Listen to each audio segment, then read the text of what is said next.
iCafe in the Philippines, bane or boon? Yan ang issue na pag-uusapan natin ngayon. I'm Yami Berte. Welcome to Convergence Forum.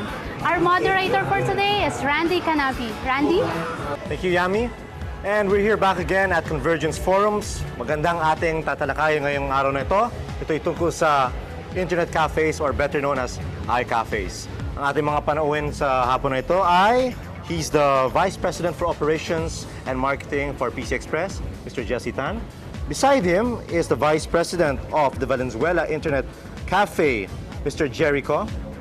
And to my right, she's the Product Manager for egames.com.ph, Ms. Heidi Mendita.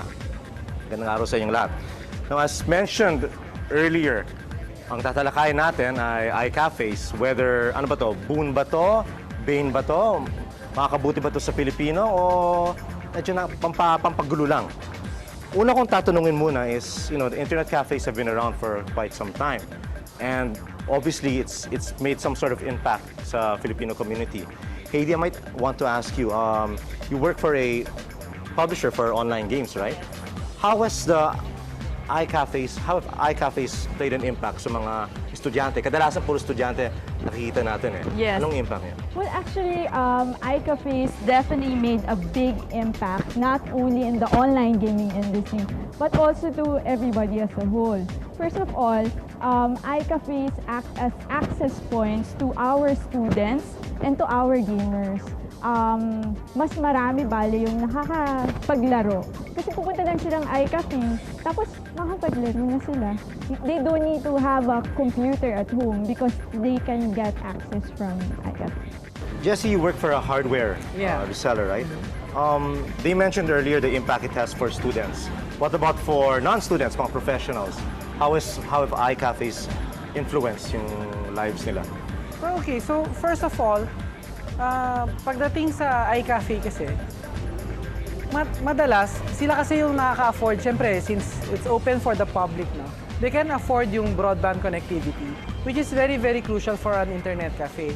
If you're, kung sa bahay ka lang, household, may computer ka, you're using dial-up, and you want to use, let's say, chat, no? You want to check your emails, may research ka, sobrang tagal, no? So, time is money kumbaga for non-students, diba? Especially for those working. So it's very important na yung oras na makuha nila, masusulit nila. Diba? So that's why it's very, very popular na iCafe. Talagang napupuno, dinadagsa even ng non-students, especially after working hours, oras naman nila. You mentioned, dinadagsa ng mga tao. Anyone can answer this. What does an iCafe actually offer? Of course, there's internet connectivity. Ang iCafe ba, may cafe na word eh. Ano, does it have to serve food? Is it a requirement? Or term lang yun? What other services are given sa isang iCafe? Kung tutusin, Randy, in our part sa Valenzuela, may printing services kami. Yung iba sa amin, yung mga international calls, meron din. And then, iba rin sa amin, may mga coffee shop sa loob ng iCafe. So, it's very diverse kung tutusin. Also, if I may add, iCafes have become the tambayans of the students right now. If they don't have anything to do, they gather and then they go to an internet cafe and they spend time there. Either they chat or they play games with their friends by their side. Jesse, would you say that given the number of internet cafes we have dito sa Pilipinas, internet usage among Filipinos have increased compared to, sabihin natin, neighboring countries natin? Well, in terms of internet usage, medyo nahuhuli ang Philippines. No? Consider, especially if you compare us with Korea, which is sobrang taas ng PC penetration, saka ng broadband penetration. But even though wala tayong PC sa bahay, you would notice there's a lot of Filipinos who knows how to use the internet. It is mainly because of the iCafes that is near their vicinities. Minsan, ang isang Filipino pupunta sa isang cafe just to do printing. Then later on, na-realize niya, uy, pwede parang gamitin to for communicating with my relatives abroad. Then automatic, dumadagdag ang usage natin sa internet.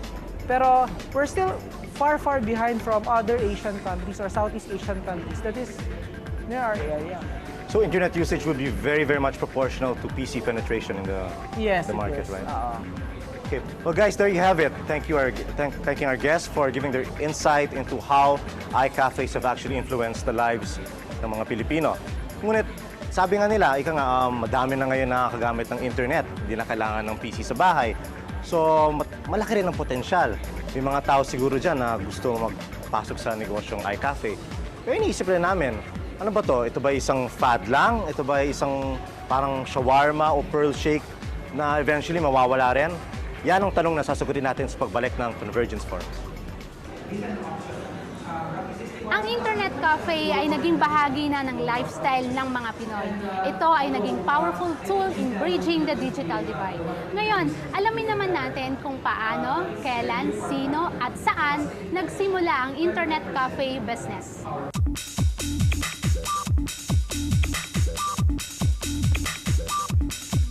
Sa dami ng mga internet cafes ngayon, naitanong niyo na ba minsan kung ilan sa mga ito ang pinakauna at kung saan ito matatagpuan? Ang internet cafe business ay nagsimula ng unang buksan ang Cafe Siberia noong September 1, 1994 sa London, England. Do you know the founder of the first internet cafe? Her name is Eva Pascoe, who was working on her PhD at that time.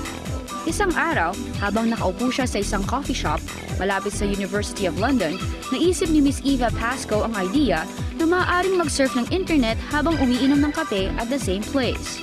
Cafe Siberia started with a half a dozen of computers na nakakonect sa internet gamit ang dial-up modems. At dahil sa nakitang tagumpay ng Cafe Siberia, ang business na internet cafe ay biglang lumakas at lumawak hanggang sa magkaroon na ito sa buong mundo. However, as many internet cafes in some countries have evolved into advanced gaming or business centers, the original cyber cafe idea, which is to provide a basic internet access, is still a major growth story in many parts of the world.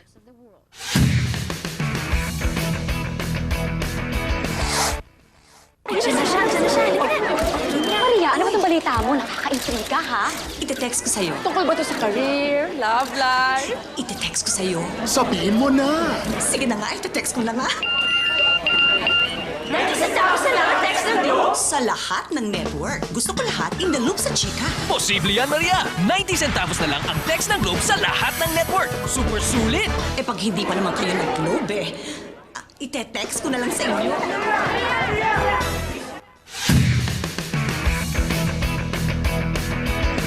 We're back again at Convergence Forums, and we're here now to discuss whether the iCafe business is actually a fad or it's a reality that's here to stay. Heidi, you work for online publishing games, so you work a lot with mga di ba, mga iCafes. Yes, Di ka ba kinakabahan na after a while baka ang dami ngayon and then eventually mawawalan? How does it affect your business? What's your inputs on this? Well, for online gaming, we feel up and will still grow. Thank you.